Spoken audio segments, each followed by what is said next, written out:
What's up, everybody? I'm gonna do some random people sketching today. I just got some images pulled up on my iPad slightly off screen here.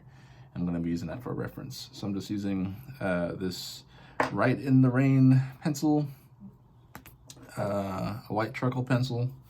They normally look, I got all the things, I don't know why. They normally look like this. And this one's shorter, so I have this little extender thing. I'm gonna use a little blending stump and either this little Stanler eraser, which is kind of thicker, or a tinier Mono Zero eraser, which is really small for details. And I'm just gonna try to keep it to those today. My little work desk is getting so messy. I gotta clean this thing up. How's everyone doing out there? It's been a while. It's been a lot of crazy stuff going on. I'm hoping everyone's good and healthy. Okay. So I have the habit of starting off with the eyes. I know some people do like the head shape and everything. I like doing that when I'm doing profile views. But as I've been doing this, I've started off with the eyes a lot more often than anything. And then there's so many little art books out there that kind of tell you the same thing. They all essentially teach you the same stuff. Just like learning to see shapes and not trying to focus on all the details at first. Out of habit, I do that. I know I shouldn't, but it's a hard habit to break. Ooh, I want to add all the shading and all the nuances immediately. Can you hear all the birds in the background? They've been singing like crazy all morning. We got a lot of random animals over here. I got like hawks and stuff too, so little songbirds. Got some crows and hummingbirds. Sometimes they're kind of nice and like relaxing to hear, but when it's like really early in the morning, it could get to be a little much. Like, come on, man. It's the weekend. Let me see.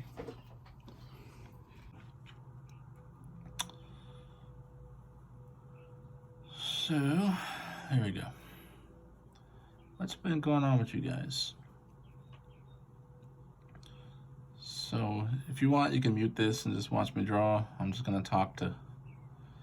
It's not all silent. What has everyone else been going through? I know it's been a crazy month on my end here. Art actually kind of took a back seat. Had some like little personal stuff going on. And even a few weeks back, it was crazy. Like, lost some little family members and everything. So it's been rough, man. And I haven't really felt like doing any art for a while, honestly. And it sucks because this used to be like therapy to me, you know? It was relaxing. Some people indulge in other substances to relieve their stress and escapism? I don't know what you call that.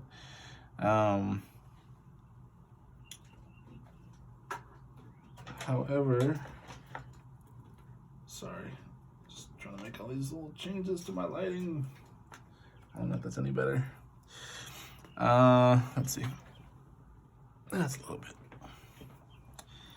But yeah, some people like indulge in other things to kind of deal with their stress and their little drama decompression and all that. I don't. I basically just do art. So if I'm stressed for art, I'll do a different form of art. So I did music, I did sculpting, wood carving, a little bit of everything. And I kind of took a backseat from doing art at all for a little while, and found going back to what I used to do, music, to kind of be helpful. So like, it's kind of interesting seeing everything kind of go full cycle. Going back to what I started off with and stuff. And I knew a lot of artists when I was taking classes for audio engineering. Some of my teachers would tell me, even like artists they worked with.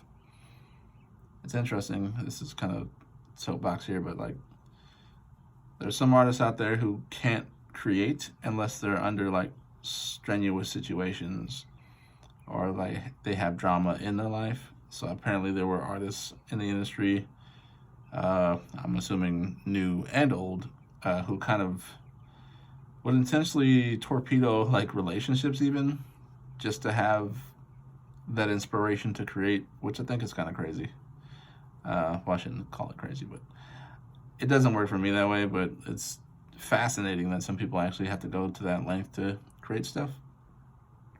I hope I never have to go to that. You know, that seems unhealthy. But yes, so going back to what I was saying, like the past couple of weeks have been kind of tough. So I stepped away from making any art, like digital or traditional. I have all these art supplies. I have a ton of supplies. All these little pencils and pens and things to ink with and all that fun stuff. But like when you're not in the mood to create, you're just not. And it feels like, I don't know, you just hard to get out of bed and stuff. Like I guess I don't know if it's depression. I don't know. There's just so much stuff going on all at once. It felt a little overwhelming. So for me, I'd like my mental health meant more than creating stuff for people to look at online. So taking a little break to kind of decompress and just work on myself was much needed. Going on like a little hike here and there to kind of clear your head, that felt really good, and needed that. I haven't done in a very long time, so I felt like it was a very healing experience and time there, kind of like reset everything. And I've just now kind of got back into the swing of things of wanting to like actually make stuff again for fun.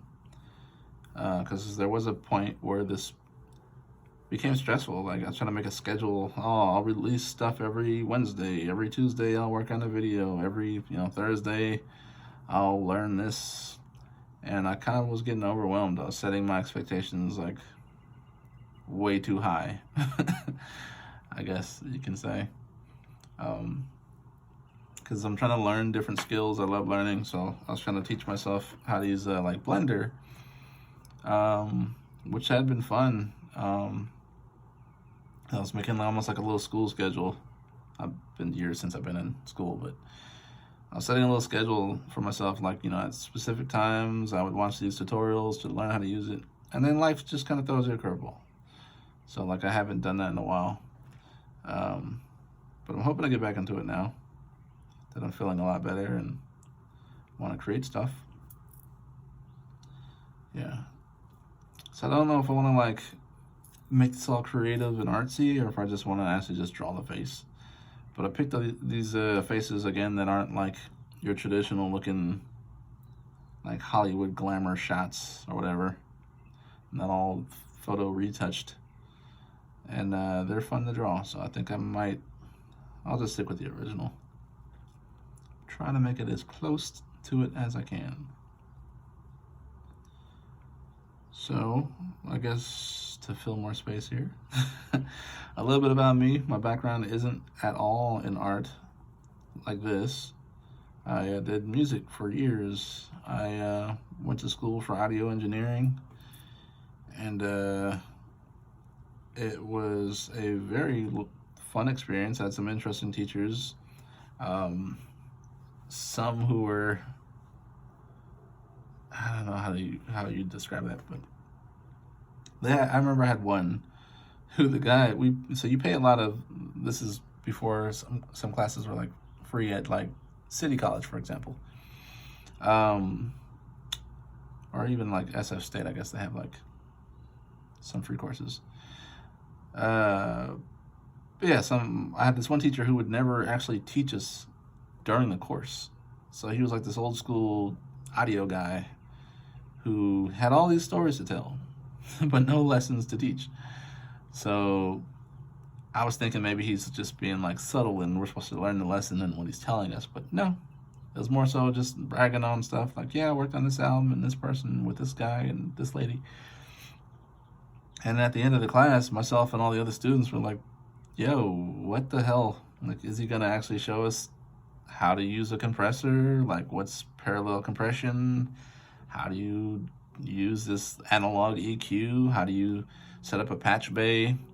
Like, all these like audio things I thought we were gonna learn, we didn't end up learning. So like, as a group, myself and my other like classmates, we ended up going to like the main like head of that department and kind of complain like, yo, we didn't learn anything this entire semester. And we ended up getting like, not a refund, but we ended up getting another course with another teacher for free. Like, essentially we just wasted our time, so they gave us another class for free,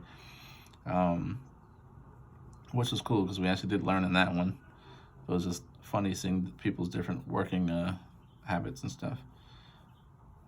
But yeah, that was kind of fun to do. I kind of got out of that as time went on, just because of how technology works.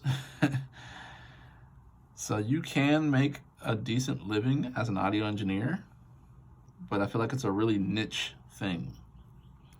So unless you're with like a major company, or you're willing to relocate to like, you know, some, I don't know, like Austin or something. A lot of people out here, at least in Cali, there's like very few major studios anymore. There used to be like a lot of big studios where people would go to record like these big bands and stuff. But a lot of people do like home recordings and stuff now, and they buy all these, you know, little different DAW systems, DAW systems, like Pro Tools and Logic and Cubase or whatever it may be. And they try to do stuff themselves, which is cool, because, you know, I would too if I'm starting off. I'm not trying to spend a bunch of money in the studio, but the difference is, you know, someone like myself and, you know, others who have, we went to school for this stuff. We learned the ins and outs of it, how and why stuff does what it does. And yeah, you can buy the software and slap on a preset and try to call it a day, but it's not gonna sound as good versus someone who's been training at it. Like if you're you know, Olympic athlete competing against like, you know, someone who just started running, it's not going to be a competition. It's just not. You know, there's no comparison. It's going to be night and day, right? Same thing with this. Like, we're learning why everything does what it does. So it's kind of entertaining to me if I go like on like TikTok or something, and you see these people, like, here are tips and tricks for mixing and mastering, and then they're just using like presets in a specific order sometimes, like throw this on, they throw like 3 compressors on one thing, not explaining why they're doing what they're doing or what's actually happening. And like, you may get a decent sound, but you won't understand what you're actually doing. It's important too, because people kind of get confused when it comes to like the mixing and mastering and how one affects the other. I guess another analogy was like cooking. So like, I'm getting like way off topic here, but when it came to music, when you're mastering, essentially it's like you're being handed like a cake and you're adding all the sprinkles and you know, the stuff at the very end. That's the mastering process. When you're mixing, that's when you're actually baking your cake. You can't, once it's at the mastering stage, you can't unbake the cake. It's already made, right? So what these people are kind of doing is like telling you to add all these presets that may not be beneficial if you're actually trying to take it to get mastered, because there's going to be changes that need to be made to it. Like maybe the EQ is crazy, you have too much compression on something, and it's going to affect the overall balance of it if you're trying to like take it to that final step. And you're not going to know how to fix it if you're using all these presets. You're like, I don't know what you mean by this. So it's important to kind of learn, you know, the tools you have. I guess that's what I'm trying to say. It's important to know and learn the tools that you were using. I know another part, getting back to art here, I've been really using TikTok a lot more than any other platform, just because the tools I use ProtoART really often. And when I started off using that, I was kind of like almost obsessed with getting like all these really cool brush packets. You know, that was the big thing starting off for me. Like, ooh, this is a really cool brush, because you see like the art people made with it. And then I'm like, damn, I want to make that. Like, how the hell they, you know, come to that final product? And when I found some of these really cool artists I started following had been using just the default brushes that come with ProtoART, I felt kind of dumb. Like, damn, okay, I got a lot to learn. Because it doesn't matter what tools you're using, it's knowing how to use them. So you can give someone like the same tools, the same plugins, the same brush presets, whatever, and you're not going to have the same outcome. It's about the time that you put in to learn the tools. So I guess that's what I'm trying to say. I don't know. I lost myself in my own soapbox. Yeah, that's what I was saying. So yeah, started off with music production, and I found one that people were using all these presets and not going to bigger studios that much anymore, because people can buy all these, you know, all the software themselves and do it themselves. So it became kind of harder and harder to find client work out here, at least to sustain like a living out here, because I stay in Cali and it's really expensive out here.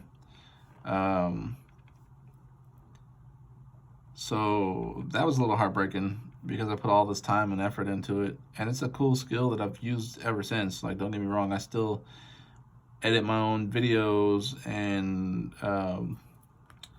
the audio and stuff. So it's like my what do you want to call it?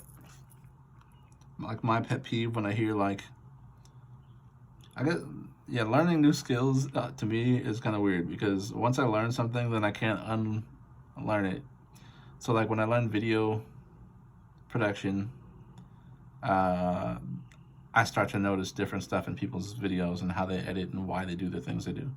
When I learn audio, you know, mixing and production overall, I start to hear things that people do and why they do it, and wonder why they don't fix certain issues that they have. When you have audio that sounds like this, or, you know, audio that sounds too bright, or it's clipping and stuff, like, why didn't they just add like a limiter? Why didn't they turn down the gain? I don't know. Same thing when I learned like how to use, you know, Photoshop and like you know, graphic design work and stuff. Then I started noticing stuff from that too. So for me, it's like once I learn this new skill, then it's like, ah, damn, now it's another thing I can't unsee or unhear. And it became bad with like audio. I keep going back to that because I don't know. But I started hearing songs on the radio, and I'm like, damn, like if you ever loaded some songs into like a music, like a DAW system, you'll see how much stuff gets compressed, and it's really cool going back to like old school music. For me, old school is like, I don't know, you got like, you know, your blues era, you got your Benny Goodman, you got your Count Basie, you know, kind of era, blues and jazz and early music, pre like Motown and all that. Just the volume that stuff was at then versus how it gets crushed like crazy nowadays, just to make it to this like perceived loudness level. So in music, there's a perceived loudness. So there's an actual level that the music is at, and how you think it's super loud. So you can have a level set to 0, and someone can, or I should say -4 decibels dB, and then someone else has theirs set to that too, but one might sound louder than the other because of different things that they're doing with like compression and you know, expansion of stereo fields and all that stuff. And the perception of loudness will be different from one to the other, even though the numbers will show that they're at the same level. Yeah. But I forgot where I was going with that. Sorry. My multitasking is not there today. I had a weird morning today. So, yeah, it's just been a crazy morning. So this is an interesting face. The guy kind of looks like Kratos. I'm not gonna lie. He's like some biker dude. This little photo I'm looking at. It's a very grizzled kind of looking face here. I don't know. His beard kind of goes further out too. A little lower. There it goes.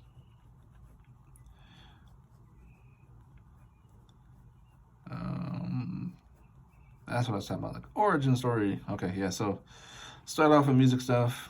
From there, I went into learning. I actually started with video stuff. So I went to school for broadcasting and media, and then I found how like everyone looked frustrated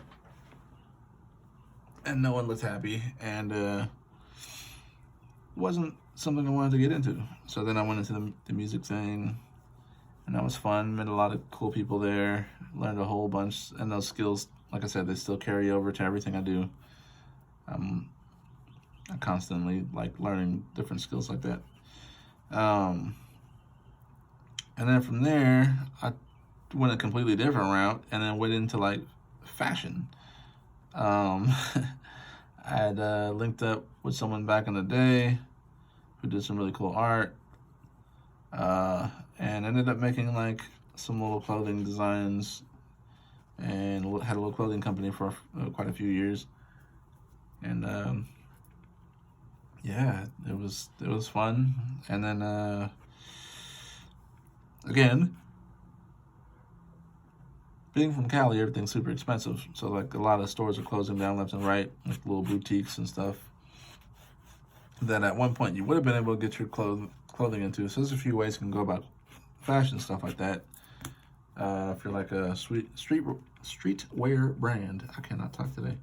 If you're like a streetwear brand like myself, you have a few options. You can go to conventions and rent out a booth space.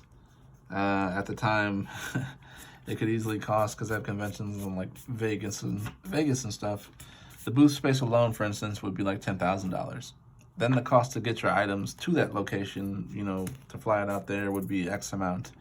And then the different stuff for the booth. So you need something to put your like clothing on. You need the stands, a table, a chair, a little wall with a little grids so you can hang your stuff on there. It all costs a whole lot. You can either do that, or I had went a different route where instead of doing that, I just kind of invested in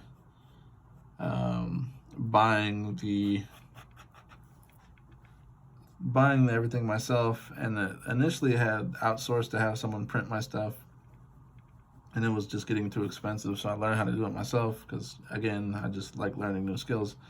So I learned how to screen print, and ended up making stuff at home, and I printed well over like 5,000 items at least. Like that's a that's a very low ballpark number.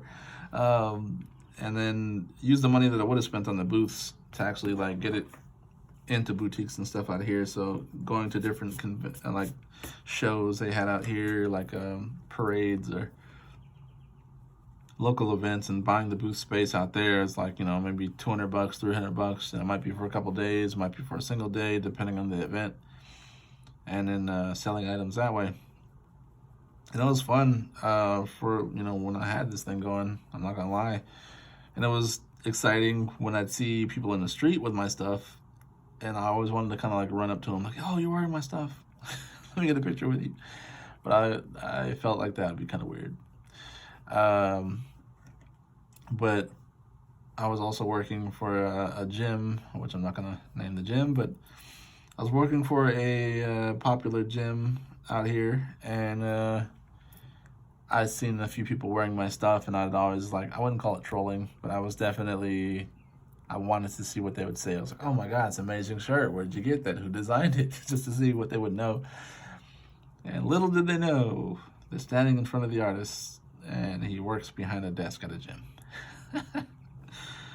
Because it wasn't paying the bills, like the clothing stuff. For a minute it was, until it wasn't. Because a lot of the boutiques. So with that, like, you can either, rent out a space and have like a flagship store, like your main store you sell your stuff out of. But then, you have to make a quota. You have to pay your rent, a certain amount that you have to sell to be able to make your rent and be able to turn a profit and all that. And I didn't want to go that route, so I went like the boutique route, which was basically on consignment, meaning you didn't really get paid until they sold the items in their store, which was a double-edged sword there. Because one, you didn't have to worry about being out, bringing supplies, setting up a booth space. Let's say, for example, like San Francisco, they had a like Pier 39, big touristy area, or like what's that other one called? Dang, I forget the name of it. But like, you can rent out, you get like a permit basically to sell stuff on the street. That's how, if you ever see those people vending stuff on the street legally, they need like a permit. They have to go to like City Hall, whatever it is, and get like a permit to sell. And it costs a good amount of money. So same concept, you'd have to make your booth space first before you can turn a profit. But I didn't want to do that because, one, you got to drag all your, supplies out there every day and set it up every day, and it just seemed like a hassle. So I went the boutique route, and basically they sell your stuff for you. They basically make half the cost. So if you ever go to a boutique, a local boutique, which I recommend doing because it's independent. It's not like a bigger brand. You're actually helping artists directly. So how that normally works is like the boutique would take about half the cost. So if you see a shirt that's $28, the artist is making half of that, like $14 off of it. So from that $14, let's just say, you also have to subtract the money that you spent on supplies to make the shirt, paint, the physical garment itself. Maybe you're renting out a space to print, so the cost to rent out the space to print it, and then from that you can kind of determine what your profit margin is going to be. But that was easier for me to do, because if you get enough boutiques and they sell your stuff, you can make a decent overall profit. So if you have it in like 10, 20 stores, each one's selling it for X amount, and you're getting, half the amount per garment to you, you can turn a decent profit. It's just the timing for me just didn't work out. That's just honestly what it was. Like, I just picked a really crappy time to try to sell clothes. But I met a lot of cool people doing that. And again, I learned a lot of new skills, how to screen print. So I don't need to go to anyone for that. Like, I can do it myself. I know how to, use emulsion. I know what kind of screen count I need for my particular kind of art, what kind of paint specifically I'm going to be using, how it reacts to different kind of fabrics and all that. So it was just a fun skill to learn. But yeah, I went from broadcasting to audio to fashion. And I'm trying to learn, like I said, Blender and stuff, because I'm trying to learn how to eventually maybe get into like, doing artwork for games. And I've seen a few different channels on YouTube that kind of break it down as far as to what you actually need for that. Like what they look for, like on your like resume kind of thing. So I've been like trying to add that to my skill set. like knowing how to draw like assets for games, not just the characters, but like background, environmental stuff, how to draw like buildings and do different textures and stuff. So it's kind of, I mean, I've had the time with this lockdown from all this crazy stuff going on in the world. So in that time, I've tried to like learn these different skills. The first few months of this, I've been like, I was chilling. It was kind of almost like a little mini vacation, a much needed one. And then kind of wasn't getting bored, but I was getting restless. Like I needed to learn something. I needed to do something to create something. So that's why I started picking up these new little skills again. Anyway, hopefully this is kind of entertaining. I'm gonna move on to the next face. All right.